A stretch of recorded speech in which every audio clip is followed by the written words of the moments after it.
Bismillahirrahmanirrahim. Assalamu alaikum students. Today I'll teach you English unit number 4. Greed is an evil one. Greed means लालच, evil बुराई या बला. Greed is an evil, लालच बुरी बला है. लालच कहते हैं बच्चों ज़्यादा से ज़्यादा हासिल करने की कोशिश करना, यानी आपके पास हर चीज़ मौजूद होने के बावजूद आपको और ज़्यादा हासिल करने की ख्वाहिश हो या कोशिश करें. तो इसमें भी आपको ग्रीड के बारे में बताया गया है. दो भाइयों के बारे में बताया गया है, जिनमें से एक जो था वो बहुत अच्छा था जबकि दूसरा ग्रीडी था यानी लालची था. तो चलें पढ़ते हैं क्या है इस स्टोरी में. Grid is an evil one लिखा हुआ है, इसका मतलब इस स्टोरी के दो पार्ट्स हैं. एक पार्ट अभी हम पढ़ेंगे और सेकंड पार्ट नेक्स्ट लेसन में. तो शुरू करते हैं. Long time ago in a remote village of Turkey There lived two brothers, Onan and Bahram. बहुत अरसा पहले एक तुर्की के दूर दराज एक गांव में दो भाई रहते थे, ओनैन एंड बहराम, जिनके नाम थे ओनान और Bahram. Bahram was very poor but he was kind hearted. Bahram बहुत गरीब था लेकिन वो बहुत ज़्यादा रहम दिल था. He lived in a small hut and earned very little by selling the milk of his cow. वो एक छोटी सी झोंपड़ी में रहता था और अपनी गाय का दूध बेचकर अपनी ज़िंदगी गुजारता था. His brother Onan was very rich, but he was greedy and always wanted more. उसका भाई ओनैन बहुत ज़्यादा अमीर था, लेकिन अमीर होने के बावजूद वो बहुत ज़्यादा लालची भी था, यानी हर चीज़ थी उसके पास लेकिन उसके बावजूद और ज़्यादा हासिल करना चाहता था, ज़्यादा से ज़्यादा चीज़ें हासिल करना चाहता था. He lived in a big house and earned a lot as he was a merchant. वो एक बहुत बड़े घर में रहता था और बहुत ज़्यादा कमाता था क्योंकि वो एक ताजिर था. ताजिर कहते हैं चीज़ें बेचने और ख़रीदने वाला इंसान. तो वो इस काम से बहुत ज़्यादा कमाई करता था, बहुत ज़्यादा पैसे कमाता था, लेकिन उसके बावजूद उसको लालच थी. वन डे अ दरवेश केम टू देयर विलेज. दरवेश कहते हैं एक नेक बुजुर्ग को. उर्दू का लफ्ज़ है लेकिन बहुत से लफ्ज़ अब उर्दू के इंग्लिश में इस्तेमाल हो रहे हैं. इसका मतलब है नेक, बहुत ज़्यादा नेक पाकबाज बुजुर्ग. एक दरवेश उनके गांव में आया. He had no place to stay at night. उसके पास रात को रहने की कोई जगह नहीं थी. प्लेस जगह. He asked the people of the village about someone who would give him food and bed for the night. उसने लोगों से पूछा कि कोई ऐसा इंसान है जो रात गुजारने के लिए उसको बेड और खाना देगा. तो the people knew that Bahram is very kind. So they sent the दरवेश to him. लोग जानते थे बहराम को कि वो बहुत ज़्यादा रहम दिल है, वो ज़रूर मदद करेगा दरवेश की. तो उन्होंने क्या किया कि दरवेश को बहराम की तरफ भेज दिया, उसके घर भेज दिया. बहराम वेलकम द दरवेश एंड मेड हिम कंफर्टेबल. यानी बहराम ने उसको खुशामदीद कहा, यानी खुशी से उसको अपने घर आने दिया और उसको बहुत ज़्यादा आराम महसूस करवाया. इस पेज पे कुछ वर्ड्स हैं जिनके मीनिंग्स आपके लिए लिखे गए हैं. First word is greed. Greed means लालच. रिमोट का मतलब होता है दूर दराज. काइंड हार्टेड रहम दिल. अर्न कमाना. मर्चेंट ताजिर. कंफर्टेबल आरामदेह. ये वर्ड्स मीनिंग आपने अपनी नोटबुक यानी कॉपी में लिखने हैं. आगे देखते हैं बच्चों कि क्या हुआ फिर दरवेश के साथ और बहराम के साथ. पेज नंबर 11 की रीडिंग करते हैं. What ever food he had he placed in front of the दरवेश. जब बहराम के पास दरवेश गया तो बहराम ने क्या किया कि उसके पास जो खाने के लिए था उसने दरवेश के सामने रख दिया. इन फ्रंट सामने, दरवेश के सामने रख दिया. He and his family did not eat anything. उसने और उसकी फैमिली वालों ने कोई चीज़ भी नहीं खाई बल्कि दरवेश के सामने रख दिया. He gave his bed to the दरवेश and slept on the cold floor the whole night. उसने अपना बेड दरवेश को दे दिया, यानी सोने के लिए जगह जो है वो दरवेश को दे दी और ख़ुद ठंडे फर्श पर पूरी रात सोता रहा, होल नाइट, पूरी रात. The Darvish got up before morning and told Bahram, "You treated me well, so I pray for you that whatever you do at sunrise, you will keep on doing till sunset."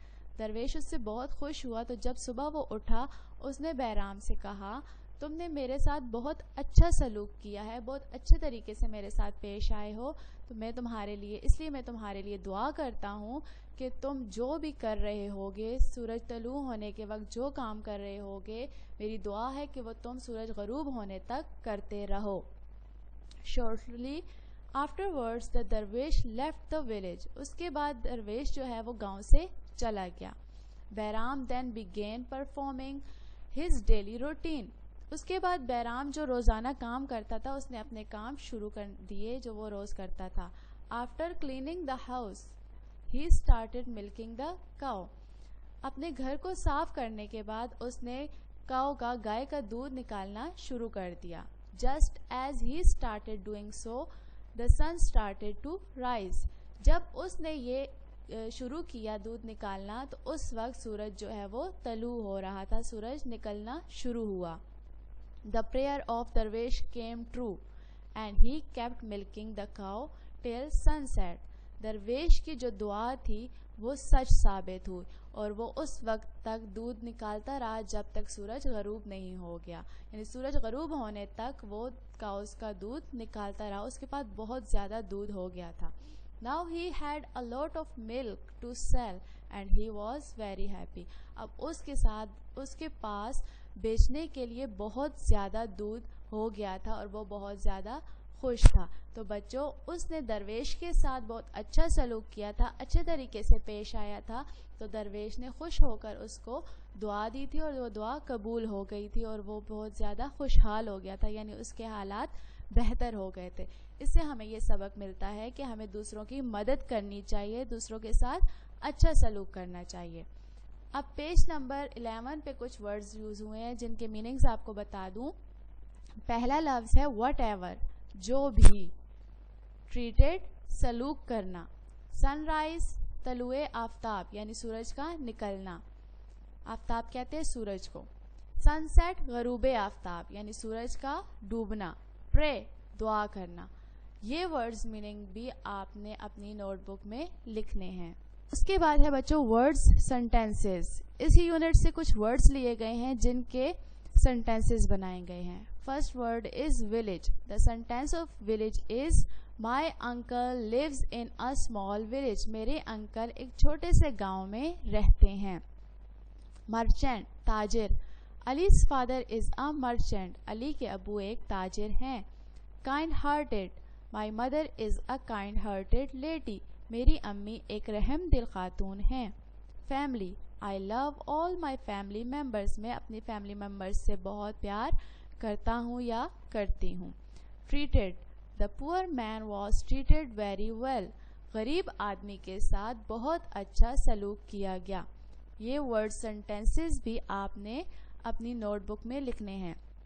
सबसे पहले page के ऊपर homework, date और day लिखना है.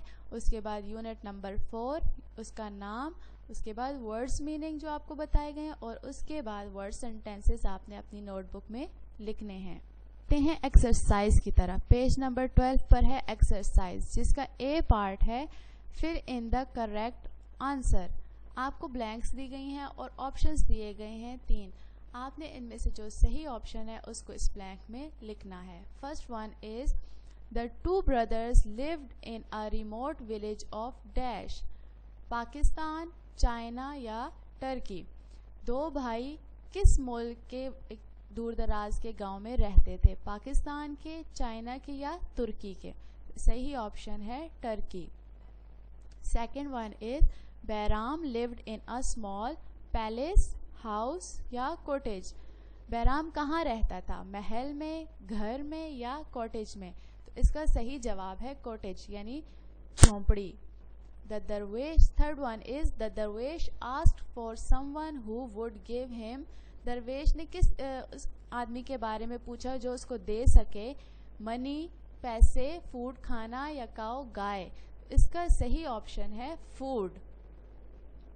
ओनैन was very dash. अब आपने मुझे बताना है कि इसमें कौन सा ऑप्शन आएगा, ग्रीडी, सेल्फिश या क्रूएल। ओनैन कैसा था, लालची, खुदगर्ज या जालिम। ग्रीडी था, सेल्फिश था या क्रूएल। इस ब्लैंक को आपने खुद फिल करना है।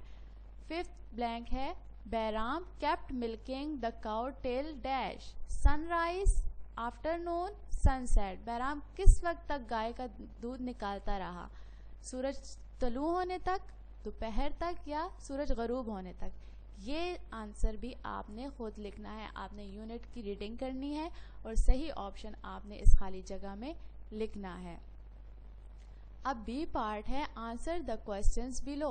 आपको नीचे क्वेश्चंस दिए गए हैं और इनके आंसर्स भी आपको अब बताए जाएंगे।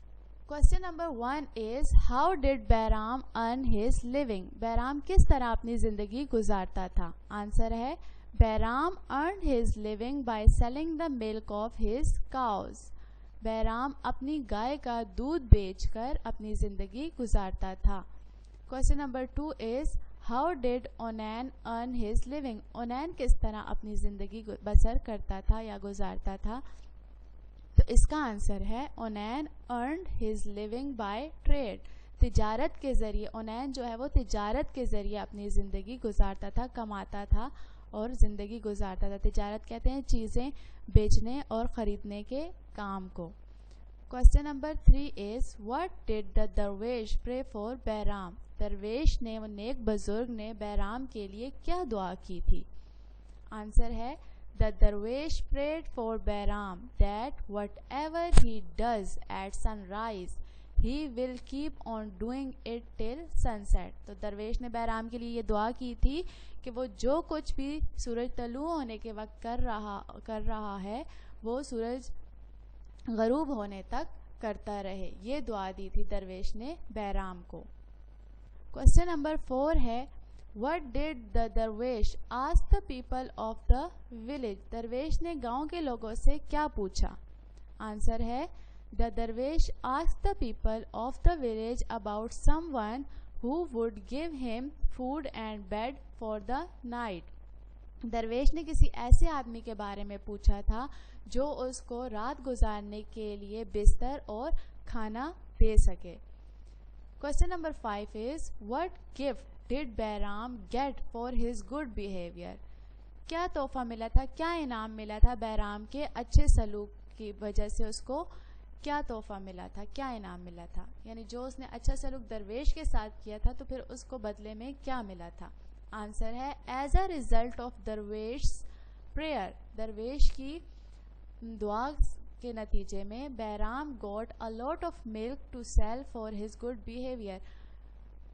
बैराम के अच्छे सलूक की वजह से जो दरवेश ने उसको दुआ दी थी तो उसके नतीजे में बैराम को बेचने के लिए बहुत ज़्यादा दूध मिल गया था। वो बहुत ज़्यादा दूध बेचता था और उस तरह उसके घर के हालात ठीक हो गए थे। ये क्वेश्चन आंसर्स क्वेश्चन नंबर 1 से लेकर क्वेश्चन नंबर 5 तक के आंसर्स भी आपने अपनी नोटबुक में अच्छे तरीके से लिखने हैं। अब पेज नंबर 13 पर क्वेश्चन है use the pronouns from the table to complete the passage below. Pronouns कहते हैं उन वर्ड्स को, pronouns are words that are use instead of a noun. Pronoun उन वर्ड्स को कहते हैं जो नाउन की जगह पर इस्तेमाल होते हैं। किसी नाम की जगह पर जो वर्ड्स इस्तेमाल होते हैं उनको प्रोनाउन कहा जाता है। तो यहाँ पे आपको हिज, ही और हिम का यूज़ करना है। जब हम किसी लड़के के बारे में बात करते हैं तो उसके लिए हम ही यूज़ करते हैं। सेंटेंस के शुरू में जब बात करते हैं तो ही लगाते हैं। जब सेंटेंस के दरमियान में बात कर रही होते हैं, उसकी किसी चीज़ के बारे में बात की जाती है तो हिज यूज़ किया जाता है और सेंटेंस के लास्ट में हम हिम इस्तेमाल करते हैं। तो यहाँ पर है अदनान हग्ड हिज नीज, यानी उसने अपने घुटनों को पकड़ा, उसके घुटनों की बात की जा रही है तो हिज नीज एंड क्राइड और रोने लगा। He was very unhappy. अब देखें सेंटेंस के शुरू में यूज़ किया है तो हम ही लगाएंगे। वो ही वॉज वेरी अनहैप्पी, वो बहुत ज़्यादा नाखुश था। Everything had gone wrong for him. Sentence के लास्ट में आएगा टुडे। सेंटेंस के लास्ट में आएगा तो हिम लगाएंगे। Everything had gone wrong for him, हर चीज़ उसके लिए आज बुरी गलत हो रही है, उसके साथ आज बहुत गलत हो रहा था, हर कुछ गलत हो रहा था। हिज मदर, अब उसकी अम्मी की बात की जा रही है तो यहाँ पे हम हिज लगाएंगे, यानी उसकी अम्मी। His mother had scolded him for his untidiness, उसकी अम्मी ने उसको डांटा उसकी गंदे रहने की वजह से, यानी वो बहुत गंदा रहता था, इसकी वजह से उसको अम्मी ने डांटा था। अनटाइडीनेस उसके बारे में बात की जा रही है तो हिज लगाएंगे। His teacher was angry with him because he handed in his homework late, उसकी टीचर, हिज टीचर, उसकी टीचर बहुत ज़्यादा गुस्से में थी, उस पर बहुत ज़्यादा गुस्सा थी, नाराज़ थी। बिकॉज ही, क्योंकि उसने हैंडेड इन हिज होमवर्क, अपना होमवर्क देर से दिया था। Nobody loves me he cried, कोई मुझसे प्यार नहीं करता, उसने कहा। ही क्राइड, वो रोया और उसने कहा कोई मुझसे प्यार नहीं करता। इन खाली जगहों में आपने ये लफ्ज़ लिखने हैं। उसके बाद है part D. Why did these people have bad dreams, look at the pictures and right your answers. अब आपको ये पिक्चर्स नज़र आ रही होंगी, आपको उन्होंने सवाल दिया है, सवाल पूछा गया है कि क्यों इन लोगों को बुरे ख्वाब आ रहे थे, यानी ये ख्वाब है और ये आपको पिक्चर दी गई है और सवाल किया गया है कि क्यों इन लोगों को बुरे ख्याल आ रहे थे। पिक्चर्स को देखकर आपने बताना है कि क्यों ऐसा हो रहा था। तो ही, अब उन्होंने सिर्फ ही लिखा है। अब आपको पिक्चर में अगर नज़र आ रहा है तो देखें उसके वो खाना खा रहा है, तो इसकी स्टेटमेंट ये होगी कि he is eating too much, उसने बहुत ज़्यादा खाना खा लिया था, यानी अपनी भूख से ज़्यादा खा लिया था। Over eating causes bad dream, तो बहुत ज़्यादा खाने की वजह से, ओवर ईटिंग की वजह से उसको बुरे बुरे ख्वाब आ रहे थे। अब ख्वाब देखें क्या है कि उसको कोई चीज़ पकड़ के लेके जा रही है, तो ज़्यादा खाने की वजह से भी बुरे ख्वाब आते हैं। उसके बाद है पेज नंबर 14। पेज नंबर 14 पे सेकंड तस्वीर है आपके पास। अब ये देखें कि ये पढ़ रही है, आपको यहाँ पिक्चर में नज़र आ रहा होगा कि बुक पढ़ रही है, हॉरर स्टोरी यानी डरावनी कहानी पढ़ रही है। तो शी लिखा हुआ है, आगे खाली जगह है, आपने लिखना है she reads horror stories so she is having bad dreams. अब वो डरावनी कहानियाँ पढ़ रही है, तो जब वो सोएगी तो उसको ख्वाब में चुड़ैलें वगैरह तो आएंगी, इस वजह से उसको बुरे ख्वाब आ रहे थे क्योंकि वो डरावनी कहानियाँ पढ़ रही थी। अब देखें यहाँ पे ख्वाब में क्या आ रहा है कि उसके पीछे चुड़ैल लगी हुई है या बला लगी हुई है। इसी तरह तीसरी पिक्चर में है, अब आपको अगर ये नज़र आए तो देखें कि वो धक्का दे रहा है, यानी उसके साथ बुरे तरीके से पेश आ रहा है, तो ख्वाब में उसको आया कि वो खुद भी गिर रहा है। Someone who misbehaves with others can have bad dream, अब जो दूसरों के साथ बुरा करेगा तो उसके साथ भी बुरा होगा और उसको बुरे बुरे ख्वाब आएंगे। अगर आप किसी के साथ बुरा सलूक करेंगे तो आपको ख्वाब में भी फिर बुरे बुरे ख्वाब ही आएंगे। Fourth one is his teacher. अब आप देखें कि टीचर जो है वो अपने स्टूडेंट से बहुत गुस्से में बात कर रहे हैं, शायद इसने कोई गलती की होगी तो टीचर इसको डांट रहे हैं, तो उसके ख्वाब में आ रहा है कि वो अपने कानों पे हाथ रख रहा है, यानी वो बहुत ज़्यादा डिस्टर्ब है। His teacher has spoken rudely to him so he is disturb and having bad dream. उसके टीचर ने उससे बहुत रूडली बात की, गुस्से से बात की, तो वो बहुत ज़्यादा डिस्टर्ब हो गया और उसको फिर बहुत ज़्यादा बुरे ख्वाब आने लग गए। अब आपने ये सारी चीज़ें, ये जो सेंटेंसेस आपके लिए लिखे गए हैं, आपने अपने पेज नंबर 14 पे इनको लिखना है। बुक पर ये काम करने का है, इसको नोटबुक में नहीं लिखना आपने। अब बच्चों आपका होमवर्क ये है कि आपने words meanings, right words meanings and word sentences on your notebook. Words meanings और वर्ड सेंटेंसेस आपने अपनी नोटबुक पर अच्छे तरीके से लिखने हैं, प्रॉपर तरीके से होमवर्क, डेट, डे लिखकर यूनिट का नंबर, यूनिट नेम और फिर word meanings, words and meanings लिखने हैं। उसके बाद right question answers on your notebook. उसके बाद जो आपको क्वेश्चन आंसर्स बताए गए हैं वो भी आपने अपनी नोटबुक यानी कॉपी में लिखने हैं। Page number 12 and 13 page number 12, 13 and 14। इस पे जो पार्ट ए है, part C and part D, वो आपने अपनी बुक पर ही करना है, उसको आपने नोटबुक पर नहीं करना। उम्मीद करती हूँ कि आपको अच्छे तरीके से सारे काम की समझ आ गई होगी और आप अच्छे तरीके से अपना काम करेंगे। अल्लाह हाफिज़।